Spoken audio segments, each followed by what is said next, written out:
Aloha, Nityanandam.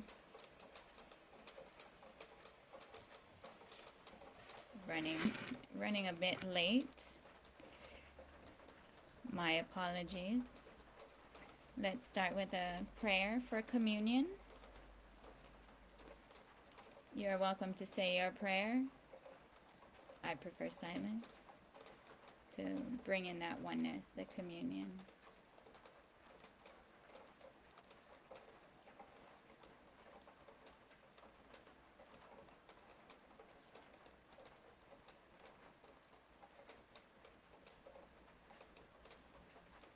Thank you.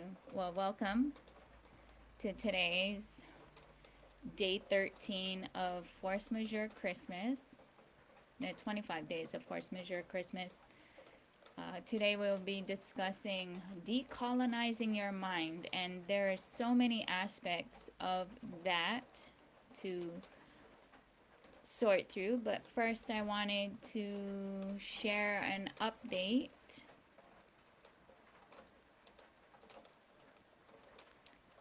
specifically with the Mauna issue for those who would like to testify.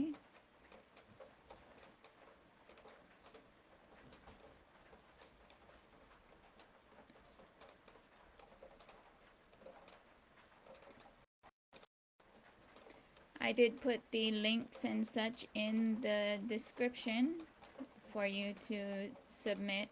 It's not too late today to submit something, to just try, and they do send a link. Attend all Mauna related meetings, hearings, if they ask you. So please submit your testimony and show up. Luckily we can all attend via Zoom as well, so please support and come and do a testimony. I will be doing a testimony as a diplomat, and hopefully I'll see you there.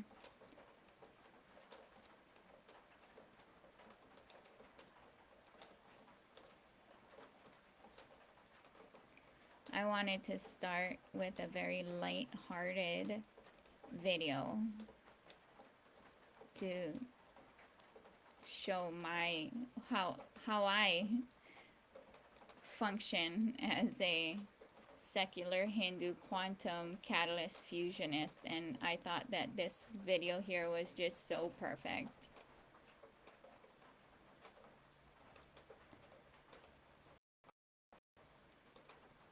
Wow, you can really do. Lack of discipline on my part to go and find out who shared that video. I just shared it, not thinking, and then I was like, oh, I'd rather share that in a meeting, in tonight's meeting.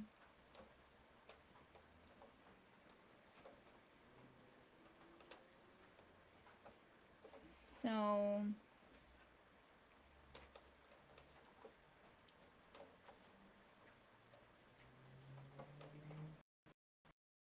decolonize your mind.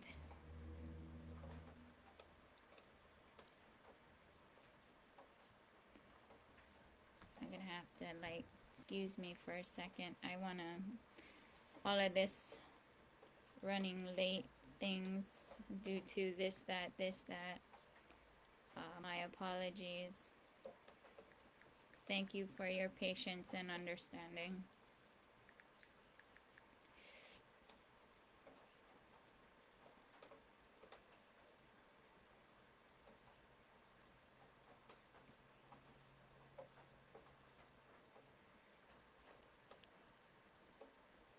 Doing my tech check. Alright, right on it. It's pretty good. The tech check. So today is day 13 to decolonize your mind. Prior to that, I want to share We are all neighbors in the global neighborhood of called humanity on planet Earth. We only have one place to live, planet Earth. We all live here because Cosmos, Paramashiva, God, whoever you call upon, woke you up today, here, and we all equally have rights to live as per our bliss that does not impose on others. So, I am doing this to help raise the consciousness and bringing that global peace treaty dialogue, we in dialogue with that, because we are all affected by whatever is happening anywhere on this planet, as well as long as there is one person who's suffering, no one's healed, right? If there's even one person, how can we heal everyone? So one of the things that I understand, that me personally, I don't care for the UN, but they exist. They are they're just basically an association. Like, there's many different association, clubs, coalitions, right? Alliances, or whatever you want to call it. And we only have 24 hours in a day. There's 9 billion people, and there's only so much we can do. But we can do a lot when we all have that same resonance of communion and peaceful coexistence, and how to, and operating from that place. And so I'm very proud of Kailasa for going to the UN and being recognized as a nation.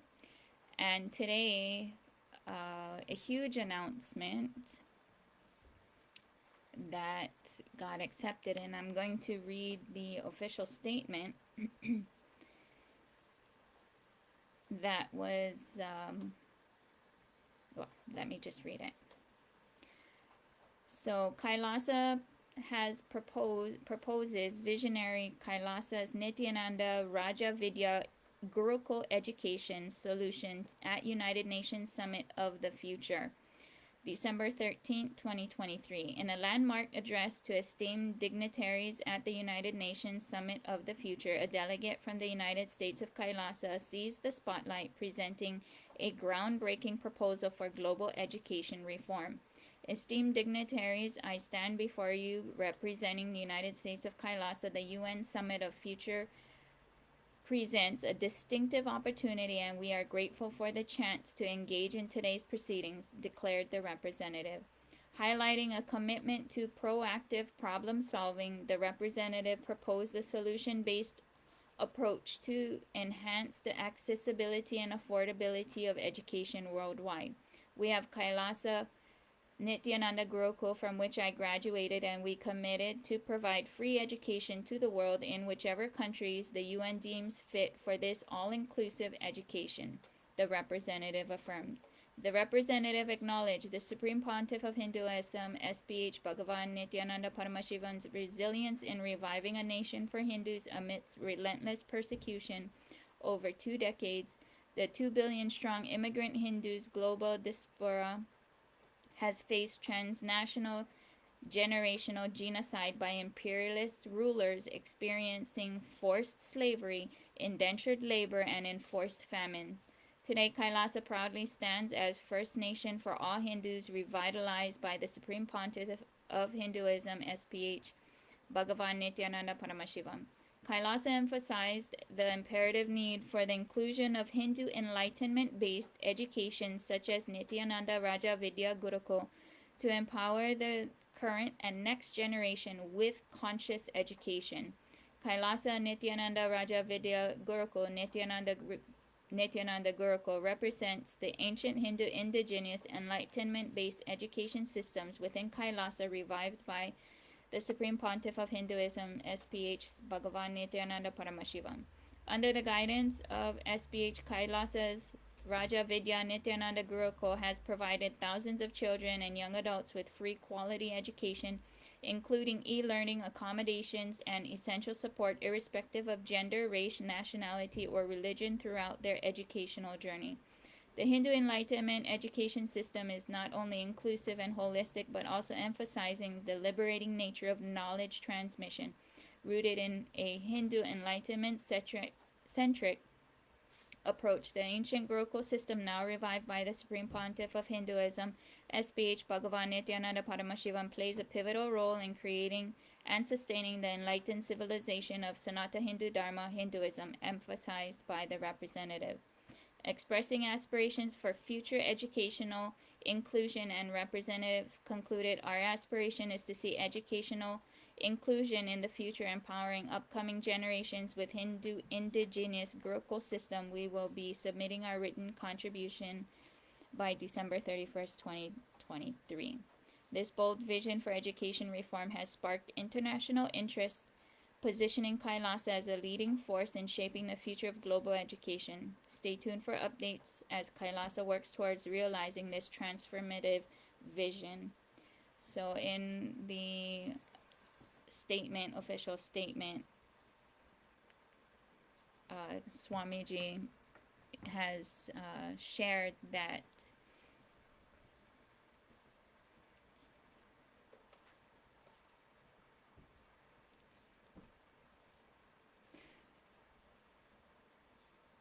by raising the standard of education, and that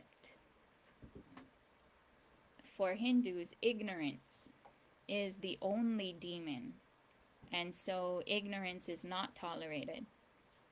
Looking into things and bringing solutions, trying to forge solutions of all inclusivity is Hinduism, is how Hinduism is. And so because COVID has proven that homeschool is very much, and everything can be digitized, and that's how we are, Kailasa has digitized everything. And so for us, because temples are universities and embassies, immigration centers, etc., all inclusive, because Hindus are peaceful, aligning to ahimsa, non-violence, and open source, aligning to asteya, non-coveting. We don't covet knowledge, because that should not be. Then you got all this capitalistic stuff that's going on right now, and that's proving to be very, very dangerous to humanity as a whole, especially if it's coupled with capitalism. Like that's what we're talking about, force majeure, right? Force majeure, of which are contracts. Treaties are contracts, and we're talking about admiralty law, and we're talking about corporations and all of that. So that's what we're talking about.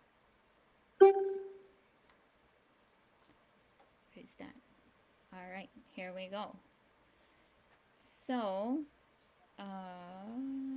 okay, so tonight is day 13 video series of the 25 days of force majeure Christmas, and I'm covering Decolonize Your Mind. The reason why I'm going over this is because there's a lot, how do I say this? I'm a very liberated being, and it gets challenging to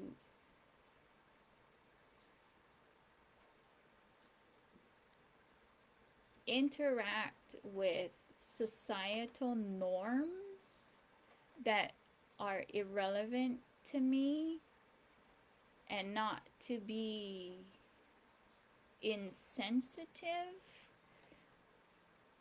to those who are perpetuating that was imposed upon them. it's a bit of a challenge. That's how it's coming out. So this is my way to communicate, because in Hinduism we are all unique. Hinduism is an umbrella term for 10,000 plus indigenous aboriginal cultures, traditions, tribes, and their spiritual practices, etc., as well as the dynamic freedom to be able to start your own sampradaya if you can't find that right fit. Because for us, ignorance, especially self-ignorance, is not tolerated. And we are encouraged to seek and seek and seek, even if it is challenging the social norms. And because we respect everyone as Paramashiva, you, me, we are all Paramashiva, or some traditions will say all children of God. There are some traditions who don't even recognize themselves as children of God, let alone God itself, right? So all religions are unique. They're not the same. So for me, Hinduism is also a mother-centric tradition. And so that's why I have these gummy bears. When mothers have children, and the children come out, it's whatever permutation combination comes out, that's the blessing from God. That's the miracle of life. And the more we fuse, right? Catalyst, fusing, that's what motherhood is, essentially. And loving all, irrespective of, we don't have a choice, right? That's what came out, and that's what it is. So I want to share this is where I keep messing up, switching screens. Always that question: is there an answer to the chicken and egg question?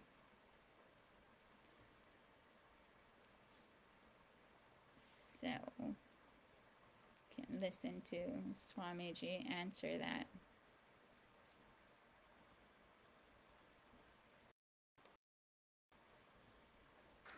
Somebody is asking, Guru Premuli is asking, is there an answer to chicken and the egg question? Understand, egg is first. Egg never came from chicken, it came from hen.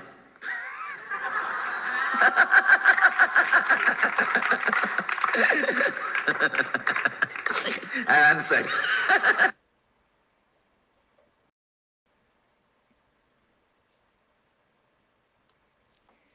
So yeah, came from a hen, not a chicken. So I was pretty brilliant of a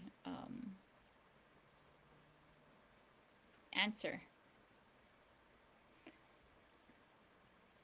So for peace, what do? I try to find similarities to bridge we in dialogue for peaceful coexistence where my feet actually are, given the very complex legal Bermuda Triangle we are all in, and aligning to absolute integrity by not participating in 501c3 American infrastructural vehicles of invasion, as well as banking and such. I don't participate in all of it for the last 8 years. So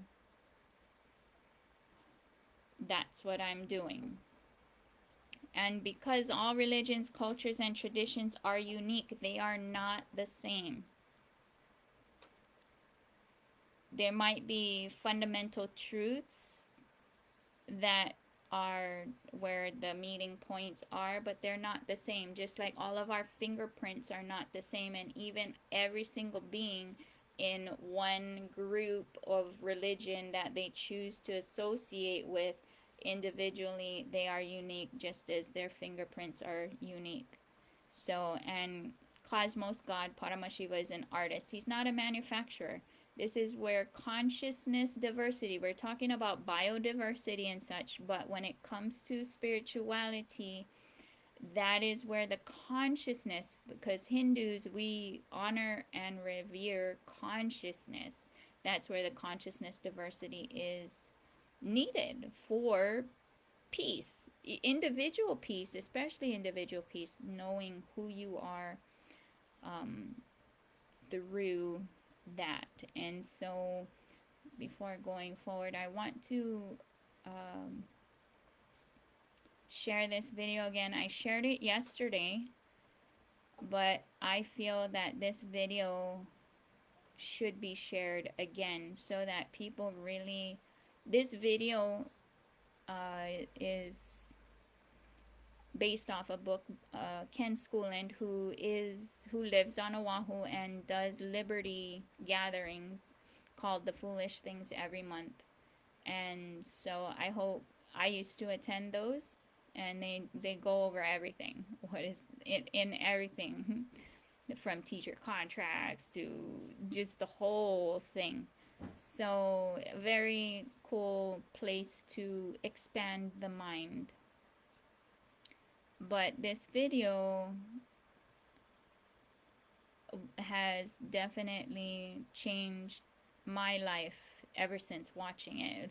This is like over 20 years ago. Yeah. Even though it's uploaded only for a certain period or whatever, but yeah, that's what we're talking about. Wow. And here. The philosophy of liberty is based on the principle of self-ownership.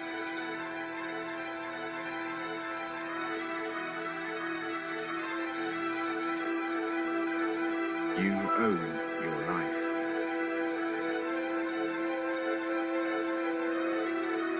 To deny this is to imply that another person has a higher claim on your life than you do.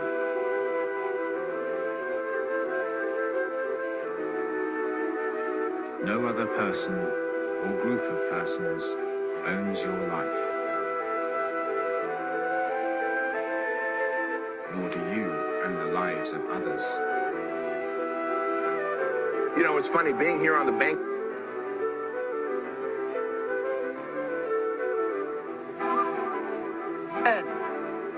You exist in time, future, present, and past.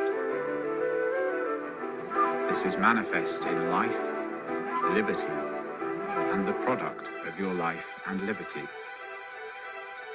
To lose your life is to lose your future. To lose your liberty is to lose your present. And to lose the product of your life and liberty is to lose that portion of your past that produced it. A product of your life and your liberty is your property.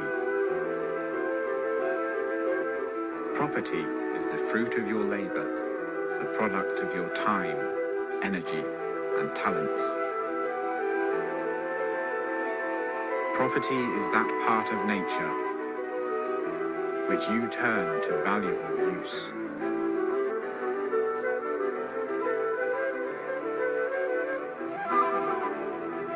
Property is the property of others that is given to you by voluntary exchange and mutual consent. Two people who exchange property voluntarily are both better off, or they wouldn't do it. Only they may rightfully make that decision for themselves.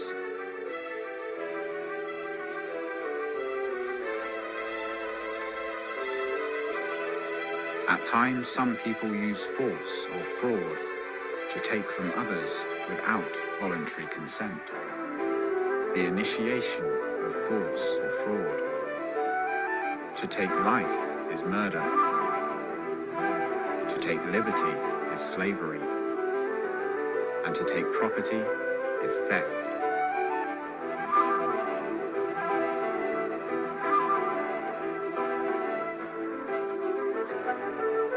It is the same whether these actions are done by one person acting alone, by the many acting against the few, or even by officials with fine hats. You have the right to protect your own life, liberty, and justly acquired property from the forceful aggression of others.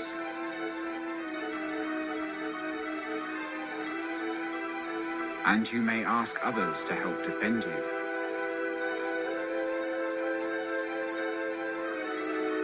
But you do not have the right to initiate force against the life, liberty, and property of others. Thus, you have no right to designate some person to initiate force against others on your behalf.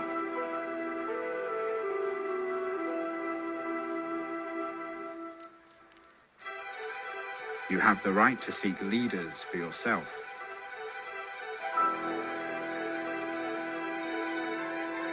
But you have no right to impose rulers onto others.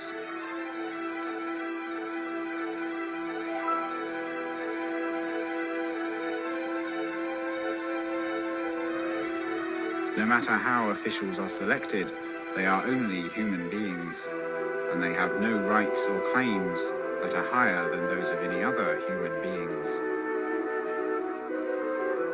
Regardless of the imaginative labels for their behavior, or the numbers of people encouraging them, officials have no right to murder, to enslave, or to steal.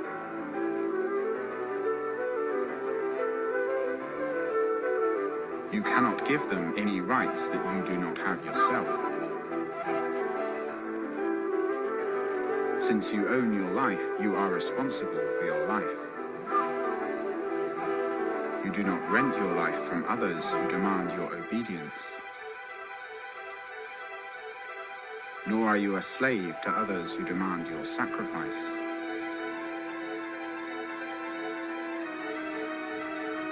You choose your own goals based on your own values. Success and failure are both the necessary incentives to learn and to grow. Your action on behalf of others or their action on behalf of you is virtuous only when it is derived from voluntary mutual consent. For virtue can exist only where there is free choice. This is the basis of a truly free society. It is not only the most practical and humanitarian foundation for human action, it is also the most ethical. Problems in the world that arise from the initiation of force by government have a solution.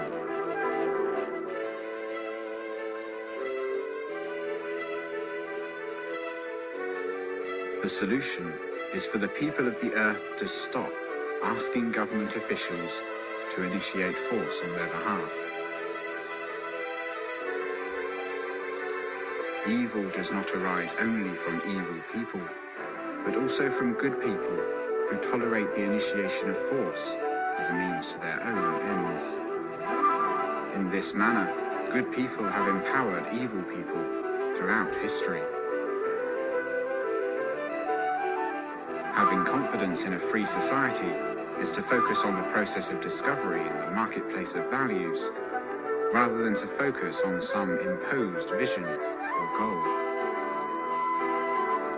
Using governmental force to impose a vision on others is intellectual sloth,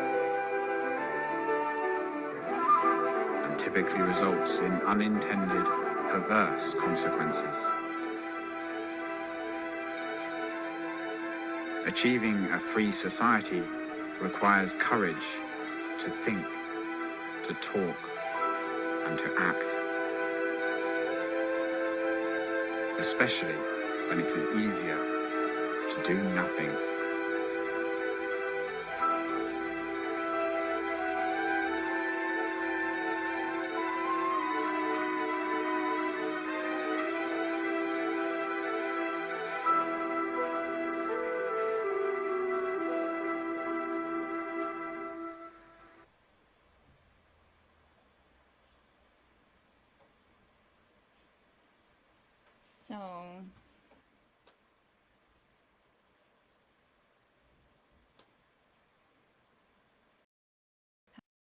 get a peace treaty, Hawaiian American peace treaty, and for me it's more going further than that, a global peace treaty. How do we go about that? And that's why I'm sharing the things that I'm sharing in the way that I'm sharing it, because that's what I see as possibilities. So how do we decolonize our minds? So one of the main things is when you look at ancient cultures, and all the ancient cultures share a lot of baseline similarities, and one of them, including the Hawaiian culture, the original culture, the Kanaka Maoli that lived here prior to Pa'au, they had families ruling themselves, and that's how it was. That's why there's the for the community would be the Kupuna Council for addressing issues for that area or that community. For those that they know, you shouldn't be doing things, creating opinions on those you don't know, because context and intention and knowing the character of somebody to judge matters. So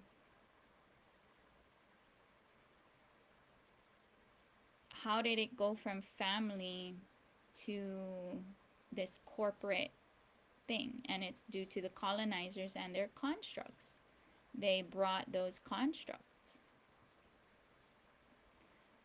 and they used their schools, and they used mass genocide in many of those schools of those kids, you know, mass graves.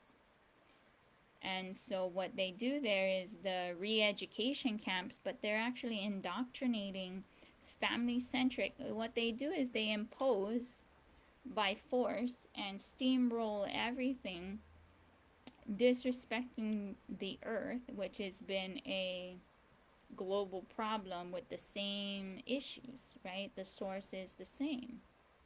It's this corporatization. And those corporations are owned by families, and those families have trusts. And what they do is they will take from your family to give life to theirs. But you're not, it's like a pseudo family. They try to posture themselves as some kind of family or team, but it's not. It's not. Definitely not. I don't need to go into that. You already have your own experiences and can have conclusions for yourself, just like I did. So what started this thing is this post specifically by a dear friend, Kehao. She posted this graphic here: build a team so strong that they don't know who the leader is. The thing is that there's like one-liner norms, because people like those clicky one-liners to sound cool or whatever. But those are psychological cages keeping everyone from collaborating together or from seeing actually what is going on. So what is this from my perspective? It's idolizing duality with pseudo-equality. Well, what is the duality, right? For those who are on the spiritual seeking. The duality is me versus them, right?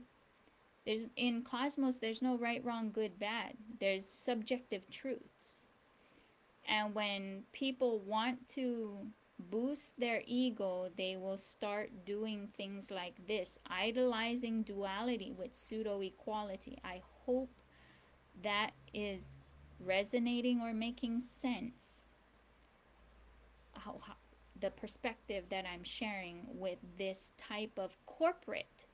Because what are they doing? They're chameleoning themselves, because this is where the doing and the being has a hypocrisy. They want to be this or that or whatever, but they can't, because there is that distinct line, right? Because it's about what? Capitalism. And the thing is with this, Are they showing up just because of the paycheck? If so, then that's not true leadership at all. Not at all. So even for me, anyone who's known me, I'm not motivated for jack. You can't dangle anything in front of me to get motivated for anything, because I don't really have much in the way of wants or needs, right? I don't. There's just pretty much none. So that's where it's the corporation's jobs to disconnect everyone so that they can keep them in instability and insecurity, and then sell them things like this. To me, is very wrong. This is very aggressive thug lifestyle, thuggish, and it's idolizing all of that, and that's just, for me, I can't do anything like that. If this is true, who is the leader? Because we are all leaders of our own life. To have the arrogance to think you can lead another person when only God, Paramashiva, who they call upon, can actually lead them, is very arrogant. Extremely arrogant. And that's inserting yourself between that person and their connection with the divine. I ain't cool with that. So that's what I'm calling out on this particular one-liner that's kind of trying to be that's a trend or whatnot. And I get it. You want to feel like you belong, then start a family business, right? Start a family business and do it properly, right? Where it's looks more like a happy family, a large family, instead of all these random people who have no roots, right? That's what we're talking about. What are we talking about? Where's the roots? So even for me, it gets a bit challenging, because the way that the U.S. is, and the Boston Tea Party is still going on, and the British are winning. How do you know that? Starts with the legal system. British accredited regency, right? You go into debt slavery, college debt slavery, to pledge allegiance to the bar, British accredited regency, essentially the British crown, to practice American law. And the thing is there isn't enough people sharing that there are two sides. And all of that is about coveting. And then all of that is against the native earth peoples, the First Nation, Native Americans, or whatever, because it's all about land, right? All of it is about land and land theft. Colonizers, land theft, with their version or narrative from discovering America, and the Pope kind of sidestepping that with one whatever. Then I'm just like, okay, then give back all the land, right? So yeah, so that's how you know that the corporation, the U.S. is a corporation. All countries are a corporation, because it's admiralty law. Treaties are contracts. It's all contracts. So to go back is to start advocating. And for me, I'm like, no, families should govern themselves. Even to the UN too, I'm still doing some research on that, to go talk to them and be like, no, all you all connected or whatever, maybe individually you females can have some babies or whatever, but I'm over here and being like, yeah, no, I'd like to be self-governed. How do we do that? Can we have in dialogue to make that happen? Right? Self-governed families. Otherwise, everybody else who's not willing to have that conversation and make it happen is all about enslavement. And they have their attachments to whatever to keep that enslavement structure going on. And that's where the problem is. And then that's where, for me, I'm just like, well, are you really spiritual? Are you really for God? Well, let's take a look, right? Where those should be universal norms. Should be. They are universal norms for Hindus, even though they have their own whatevers. But those are universal norms. So in 2012, I was fortunate to sit with Akta. And who is Akta? Akta is a seer, a Mayan seer, who was entrusted to go and by his people, the Mayan people, to clarify on the 2012 Mayan calendar. And based off of my understanding of what he was saying is that he clarified the end of the world is not as you think. The old world is giving birth to the future as time of grandparents and leaders is over, because this is the time for personal responsibility. When it comes to responsibility, a lot of people fly that around, but it's all about your own personal responsibility. And so for me, I'm very appreciative for the tremendous support thus far and going into the eternity for blessing me the opportunity to be able to go in and dig very deep into all these things, research, sitting down, looking at this situationship that I was born into, imposed ignorance upon. And even then, there's a lot of coveting of information. And I get it because we're dealing with bullies that have no self-restraint or even morality. Their morality is very different.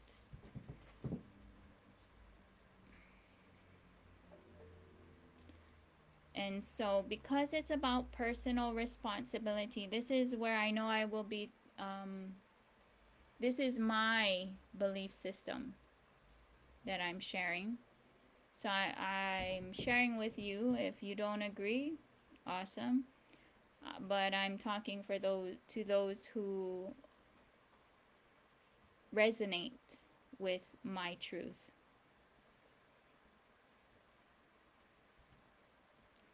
So there's a lot of things where people throw around respect your elders. See, the thing about respect is a imagination. It's a fantasy, illusion, delusion. It's a postured threatening that's not quantifiable. So the more proper statement, perspective to operate from is love your elders, because respect is only a side effect of love. Love is unconditional. Respect is a side effect of that, from a full understanding of who that person or that being is. So with love comes friendliness, friendship, inclusivity, dialogue, mutual listening, patience, compassion, co-creation, understanding. The side effect is mutual respect, rooted in the reality of the being. Each person fully understanding who that being is. And that's a heart-centered reality. Heart-centered reality. Versus respect. If you're being told respect, it's a head-centered reality, and there is a higher, lower.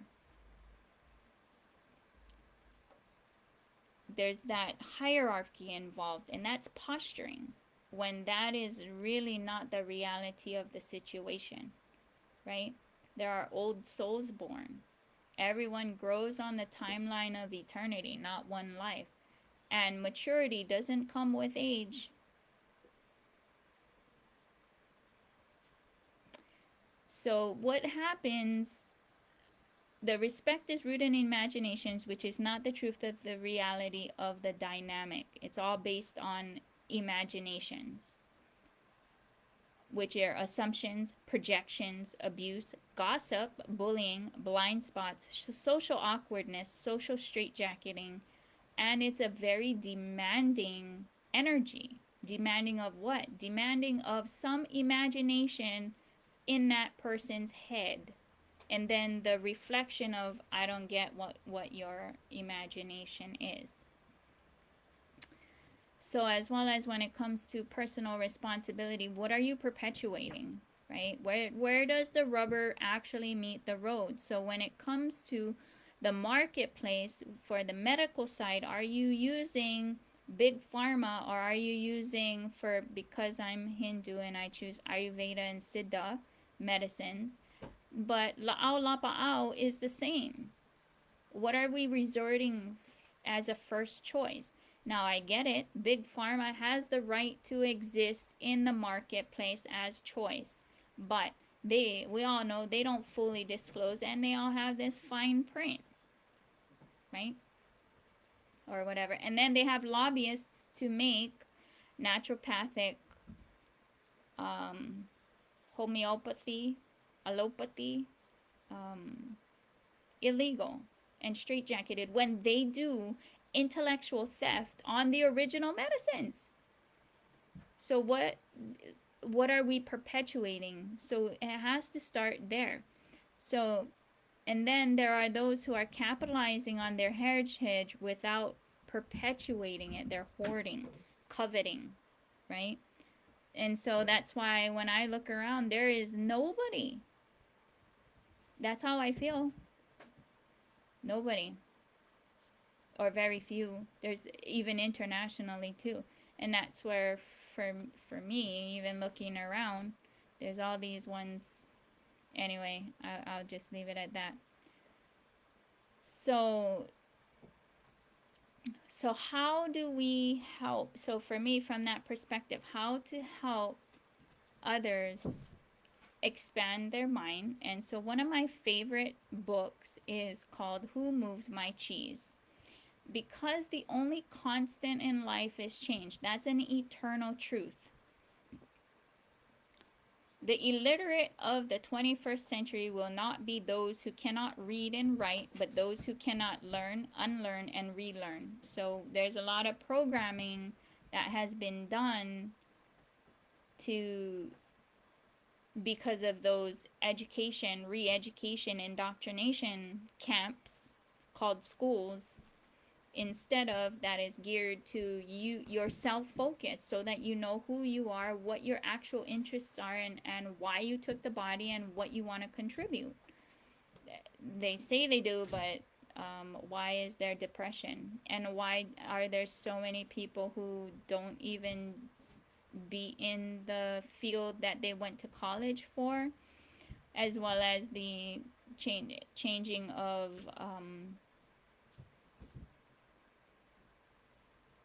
what is that, career paths, or whatever you want to call it, right? It's because it's not founded on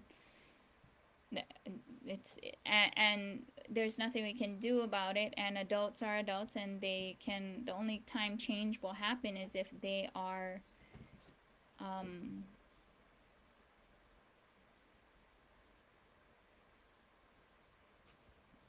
what is that saying? That saying is, there's only 3 ways people will change. If there's intense pain, then they'll change, or they're forced to change, or they're inspired to change. And so this is my attempt to inspire change for those who are looking for expansion. And fortunately, I did find the video to this, and so I'm going to share the video and bless the person who made this book, because I've read this book for a long time. I think when it first came out. I think so, but I'm not 100% sure, because I would spend a lot of time in Barnes and Nobles in the self-help section. That's what I would do on my days off. Right? And I'm doing no different here with the free internet, but at home, right? So here we go.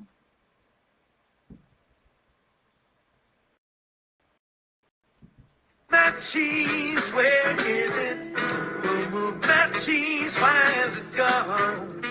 Snip it out, let's find it. Get something better and scurry along. Go get me some of that new cheese. Go get something better. Well, Val, who moved that cheese? Where is it? Who moved that cheese? Why has it gone? Gonna get Who some. moved that cheese? Where is it? Who moved that cheese? Why has it gone? Once long ago, in a land far away, there were 4 little characters that lived in a maze. 2 were mice named Sniff and Scurry. And 2 were little people, the size of mice. Their names were Hem and Haw. As different as the mice and little people were, they shared one thing in common. Each morning, they put on their running shoes and raced into the maze to look for their favorite cheese. Cheese being whatever was most important to them, what nourished them and made them happy.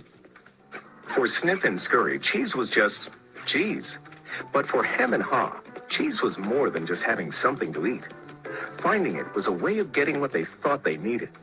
To them, cheese represented having security, or good health, or material things, or whatever they believed would make them happy. For Haw, cheese meant living in a beautiful cottage with a loving family on Cheddar Lane. To Hem, cheese meant being a big cheese, owning a mansion atop Camembert Hill. Sniff and Scurry had good instincts. Sniff would smell out the general direction of the cheese, and Scurry would race ahead. But Hem and Haw had complex brains with beliefs and emotions that made finding their way in the maze more complicated and challenging. Rather than trusting their instincts, they relied on guidebooks and maps to help find their way in the maze. In their own way, all 4 characters discovered what they were looking for. Eventually, each one arrived at Cheese Station C and discovered their own special cheese. Sniff and Scurry woke early every day and ran the same route through the maze to Cheese Station C. However, Hem and Haw woke later each day and strolled slowly over to Cheese Station C. After all, they knew where the cheese was and how to get there, and they assumed it would always be there. This is fabulous. I'm so happy. There's enough cheese here to last us forever. Hem and Haw put away their running shoes, thinking they wouldn't need them anymore. They felt very secure in their familiar surroundings. Haw even decorated the walls with sayings. Having cheese makes you happy. Hem and Haw became very comfortable in Cheese Station C. They were not paying attention to what was happening around them. Meanwhile, Sniff and Scurry inspected the area each morning. They noticed the changes that were taking place. They kept their running shoes around their necks so they could get to them quickly whenever they needed them again. One morning, Sniff and Scurry arrived at Cheese Station C and discovered there was no cheese. They were not caught by surprise, since they noticed the supply of cheese had been getting older and smaller. The mice did not overanalyze or complicate things. The situation had changed, so Sniff and Scurry changed. They were soon off in search of new cheese. Later that day, Hem and Haw arrive and are startled at the sight of an empty Cheese Station C. What? No cheese?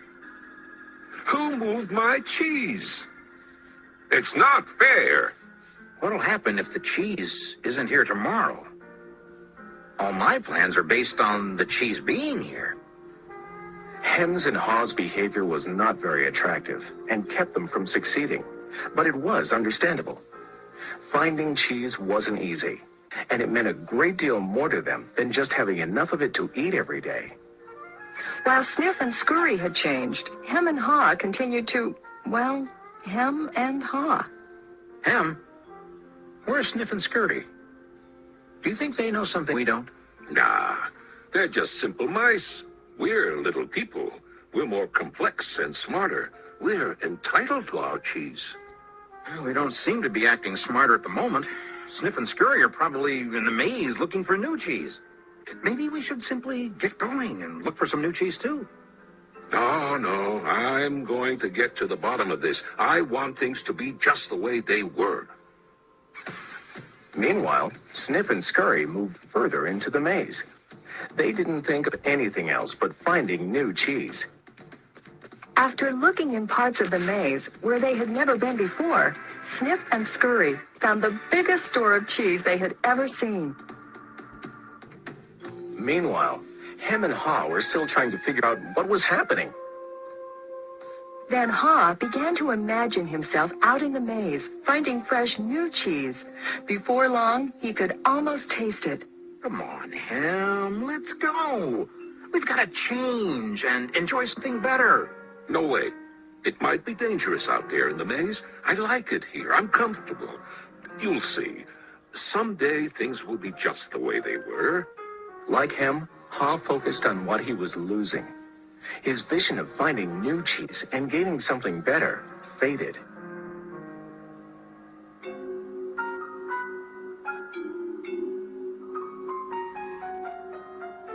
So every day, Hem and Haw went from their homes to cheeseless Station C and returned home again with empty bellies, full of nothing but stress. They tried to deny the change that had happened, but found it more and more difficult. Their homes were not the nurturing places they once were. You know, if we just try harder, maybe we'll discover the cheese is still here. So Hem and Haw worked longer hours, but still they did not find their cheese. Haw was beginning to realize how hard they were working without success. Then Haw lived up to his name. Look at us. What are you laughing at? They moved our cheese and you think this is funny? Oh, Hem, we keep doing the same things over and over again, and we wonder why things don't get better. Now that's funny. Who moved my cheese? Who moved my cheese? Hem, it's time for us to find something better. You're not really going out into the maze again, are you? Why don't we just wait here until they put the cheese back? They're never going to put the cheese back. That was yesterday's cheese. It's time for us to find some new cheese. Now, where did we put our running shoes? What if there's no cheese out there? Or what if you can't find it? Or Well, I don't know, Hem. But imagine how much we would enjoy some new cheese. No, I don't want to go into the maze. Well, I don't either. But let's face it. If we don't change, we could become extinct. Extinct? Who moved my cheese? Who moved my cheese? Who moved my cheese? Then Haw wrote on the wall what he had been thinking about for some time. What would you do if you weren't afraid?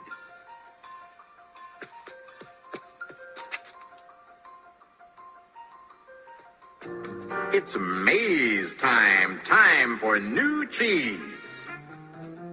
Then Haw jogged into the unknown. He soon realized the unexpected can happen. Oh, that's gonna leave a mark. Haw picked himself up and got back on course.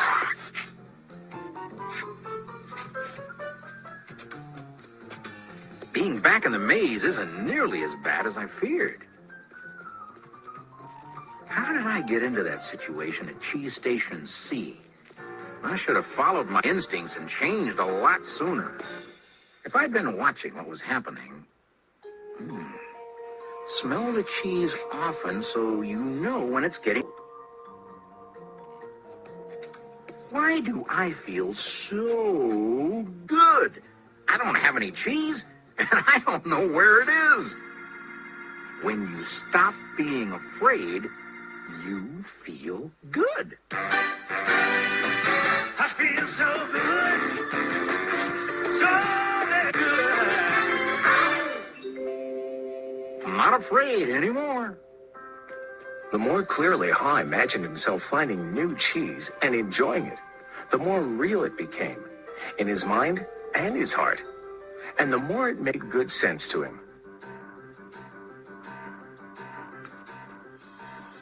Imagining myself enjoying my new cheese even before I find it leads me to it. Finally, Ha arrived at large cheese station E, but he found it was practically empty. No matter how hard I try, I guess I'm just too late. If only I had changed sooner, I'd have found a lot of new cheese here. Ha did find several delicious morsels of cheese. It wasn't much, but it was enough to keep him going. I've got to go back to him and let him know there's some new cheese out here. Ha followed his handwriting on the wall, back to cheese station C.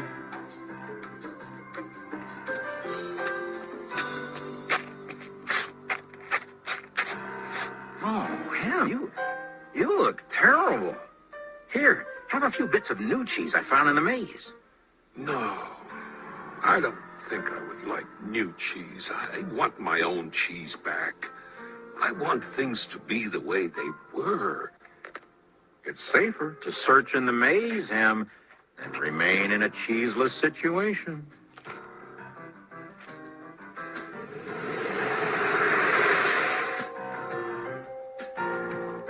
Ha now knew that his friend Hem's negative thoughts robbed him of his confidence. Ha remembered how good he felt when he was away from such thinking while searching for new cheese in the maze. Will he ever change? I guess Hem believes he can't or won't enjoy new cheese. Ha had changed his own beliefs. He knew that change wasn't always good or necessary. Ha used to believe that his cheese should never be moved, and that sudden change wasn't right. Now he realized that most change didn't happen all of a sudden, and that it could lead to something better. He now knew it was good to go into the maze to find new cheese. When you change what you believe, you change what you do. Ha found bits of cheese here and there. He hoped that Hem might see the need for change and find his way through the maze by reading the handwriting on the wall and follow the markings Ha left for him. He kept hoping his good friend would change. Now Ha had let go of the past and was adapting to the present. He was pursuing his sensible vision, seeing himself finding new cheese. And then, one day it happened. Piled high everywhere was the largest and most delicious-looking supply of new cheese Ha had ever imagined. Wow! New cheese! Is it real or just my imagination? Hey, it is real! New cheese was out here all the time, just waiting for somebody to find it. As Ha enjoyed his new cheese, he reflected on what he had learned from his journey through the maze. He wrote on the wall of Cheese Station N, Change happens. They keep moving the cheese. Anticipate change. Get ready for the cheese to move. Monitor change. Smell the cheese often so you know when it's getting old. Adapt to change quickly. The quicker you let go of old cheese, the sooner you can enjoy new cheese. Enjoy change. Savor the adventure and enjoy the taste of new cheese. Be ready to quickly change and enjoy it again. They keep moving the cheese. Change and win. Move with the cheese. I wonder if Hem will ever read the handwriting on the wall. Will he ever change and win? Ha knew it would be easy for him to slip back to his old ways if he got too comfortable. So each day he inspected Cheese Station N to check the condition of his cheese.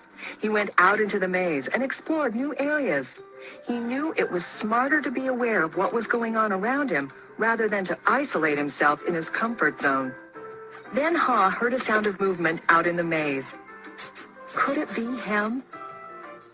Ha hoped, as he had many times before, that his friend was finally able to Move to the new cheese and enjoy it.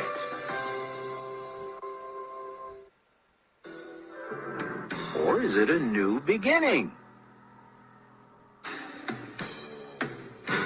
Move that cheese, where is it? Move that cheese, why has it gone?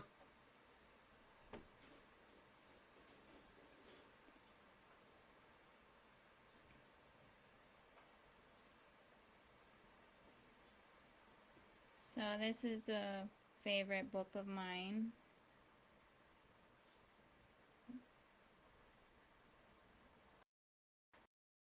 Very long time. It's to continuously not stay stagnant. Stagnant water becomes very smelly and it's no good. So going back to the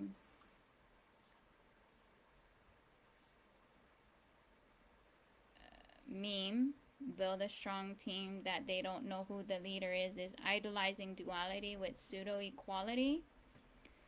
And there's another thing that is being normalized is the crab in a bucket.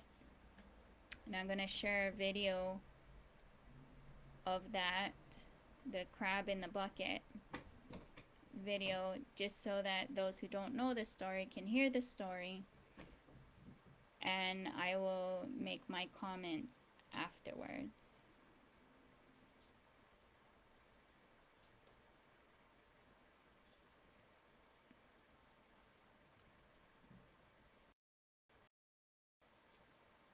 You know, it's funny being here on the banks of the Mississippi River. It kind of reminds me of a story that took place in Ketchikan, Alaska. And the only way I ended up in Ketchikan, Alaska was because my wife's grandparents in 2005 decided they're going to take the whole family on a cruise. And listen, I was $126,000 in debt. I had started 2 businesses and both were failing. They just weren't making it. And I was pretty frustrated. And I got to tell you, I was in a bit of a dark place.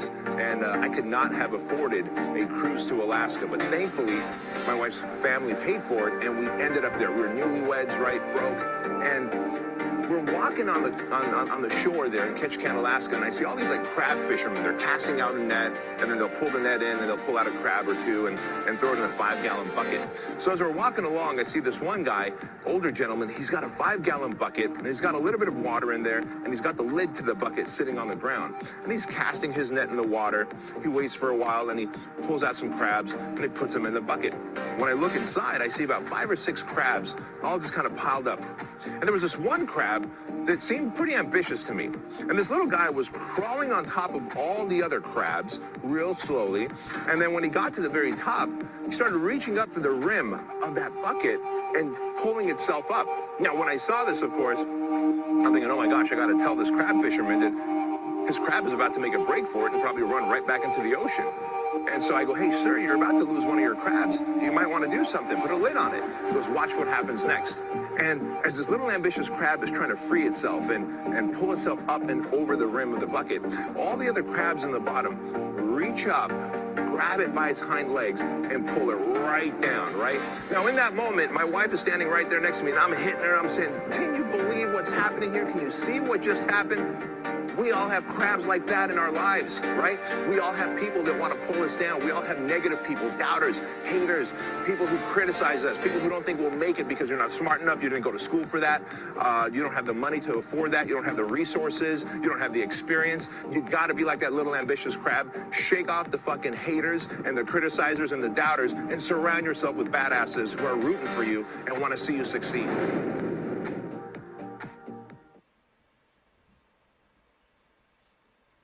So that video, I do agree with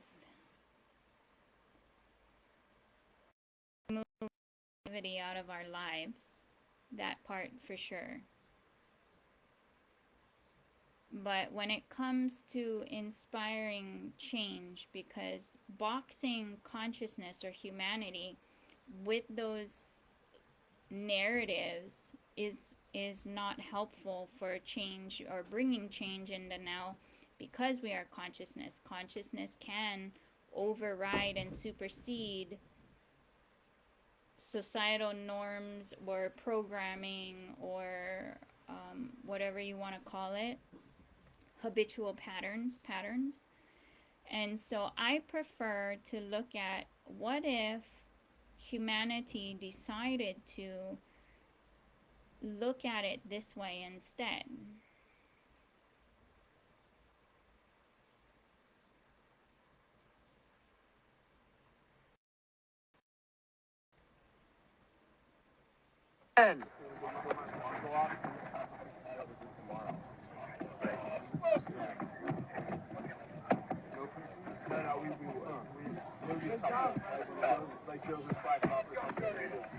Hopefully you can see it. It's a troop of Marines climbing a wall and making sure everybody gets out of the bucket together, helping each other out. Now I grasp that that is a construct, a corporate construct. It's a corporate construct that I do grasp, and I am not about those kind of architecture oriented. So for this global issue, right, to bring in a global neighborhood where our feet actually are, requires a lot of dialogue, getting to know basically your neighbor, who is around you, and what are their belief systems and such. Because when it comes to like going back to loving your elders, right, instead of respecting, the loving is getting to know. And that, what is love? Love is taking care. Taking care is love in action, and trying best to do that. Yeah, I know it gets very challenging sometimes because of the way society in America, it's the dual income, and I'm sure a lot of places also, right? Dual income, nobody's home, the kids are abandoned pretty much and given to this school system that's indoctrinating them with all of these ideas to conform, to make it easier for them, but it's not fulfilling or geared towards enlightenment for all. That's why for me I gravitate with my own research, whether it's economics. There's, in America, there's Keynesian economics rampant. Few people know about Austrian economics, and a lot of people who look at Austrian economics through the Keynesian lens, right, and not looking at all things as it is, and then just looking at different constructs. And so for me, I gravitate most to the Hindu social constructs because it's enlightenment for all based, starting with their education, which is Gurukul. And it's about power manifestation for Gurukul. So for me, that's from where I look at everything. But when it comes to where my feet are, we're looking at how to bring a peace treaty in Hawaii. But globally, there's all this postured threatening for World War III. And so this force majeure is international law and can be applied anywhere. And so that's where I am saying treaties are contracts. We're talking about maritime law. All nations run under some kind of trust or some kind of corporation, corporate, whatever.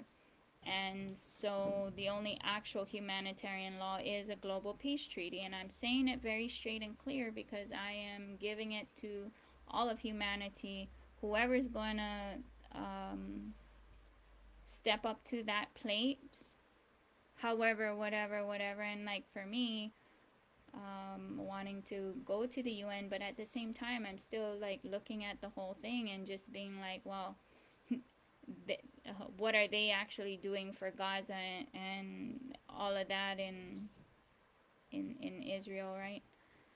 So, which is nothing, and the things that I've looked at, it just kind of, they're complicit. They referee war.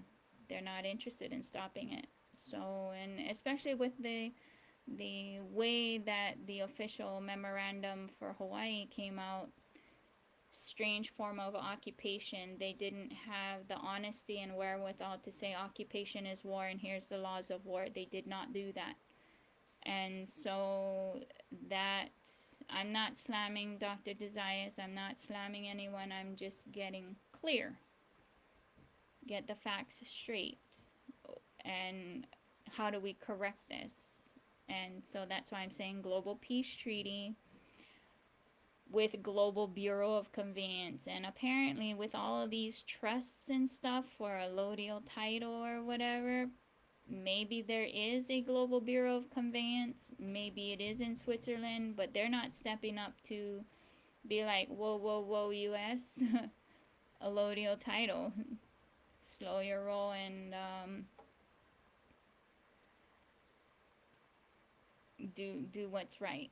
And I find it, again, very interesting and odd that in the laws of war, it's the aggressor or the attacker. The U.S. has to instill martial law. Hawaii Kingdom is in martial law.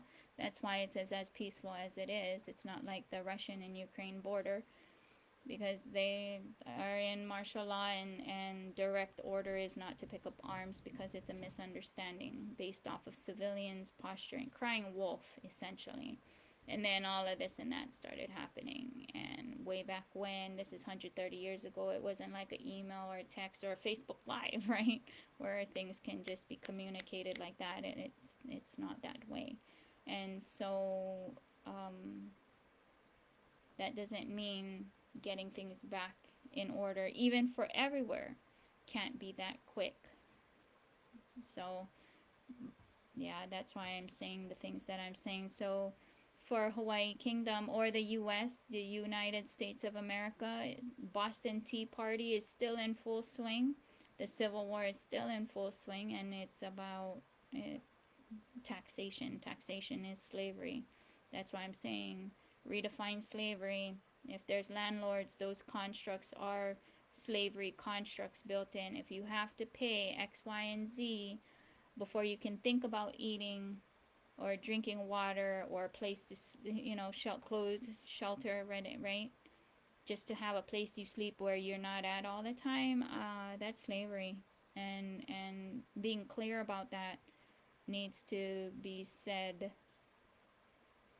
by everyone. Changing the narrative, changing this whole thing. So with the internet, and I am very happy that Kailasa is making Gurukul available for every nation, and it's about power manifestation, right? Initiations and such. The 460 powers of Mahadeva are real. So, and those who choose to go to Gurukul directly with Swamiji, that's like total going to Harry Potter school for serious. When I was living in the ashram for serious, it really is like living at the Harry Potter school.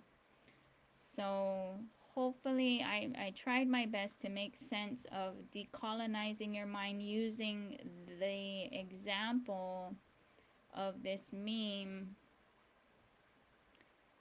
build a team so strong that they don't know who the leader is, which is idolizing duality, which is pseudo equality. Why the duality? There's us against them.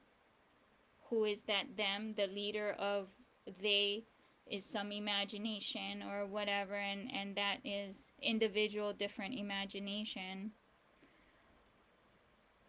But all of that is geared towards indoctrinating family-centric mental setups into a corporate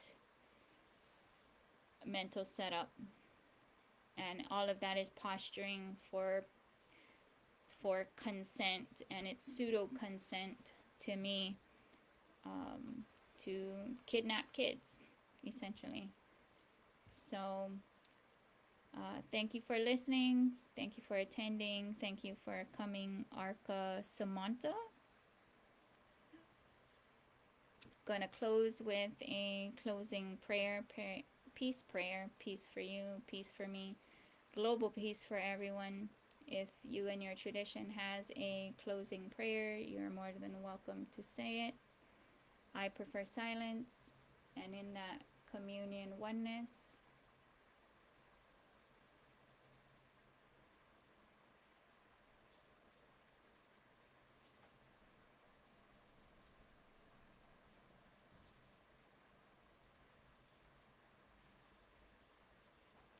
thank you so much. Have a good evening. Aloha. Nityanandam.